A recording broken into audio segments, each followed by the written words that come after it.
Okay, hi everybody, this is part 6. I'm putting in the grease fitting in my belt tension or pivot bushing housing, and there we are. Just so you can see. Anyways, I just made the threads now. That's the dot or tap there. See how it goes in? You know, if you haven't worked with one of these, you go like a third of a turn, then you go back, then you go another third of a turn, then you go back, another third of a turn, go back, and it cleans the threads out as you're making them. And lots of this, I use lots of XPS, and I was using this. It's quite thin to keep everything lubricated. It was really easy to make threads in this. And just so you can see where the threads are actually going in. There's your spring, there's your dummy nut, there's your idler pulley, and there you are. That's where I'm putting it in.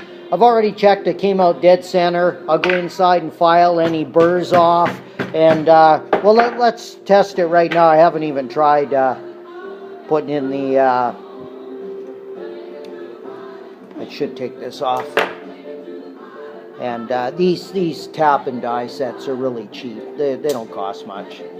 I guess a person could go down to a machine shop and get it done. So there's brand new threads. Don't know how good it's coming out. But anyways, the threads are in there. Like I say, I already pre-tested all this on a piece of steel. See? And there you are. And that'll screw in nice. I'll tighten it up. I've already got the wrench picked out, everything. And but before I drilled this and tapped it and everything, I actually practiced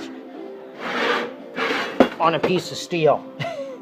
See, I drilled it, make sure I had the right size, everything was perfect before I went and started drilling into this area here. So anyways, just so you know, when I took it apart today, I only put it together the other day. There's only so much grease that stays in here. When you put that bushing in, you seem to just a very thin skim, so I think this will really help. I'll let you know how many pumps I get when I go to fill it up, you know, with the grease gun, when I put a grease gun on this. So that should be interesting. I think this is really going to help. This must be aluminum. I thought it was some kind of forged steel. I mean, it just drilled like butter, so I'm not that up on my metals, but I presume it's aluminum because it just drilled out like nothing. So that's all there is to it, and I'll put a little bit of Loctite on that, 222. That's, if you don't know what that is, that locks the threads in there, and this can't vibrate out and drop into your belt somewhere. But anyways, that's how I'm doing it, so I forgot what part we're at. I guess that's part 6. Okay.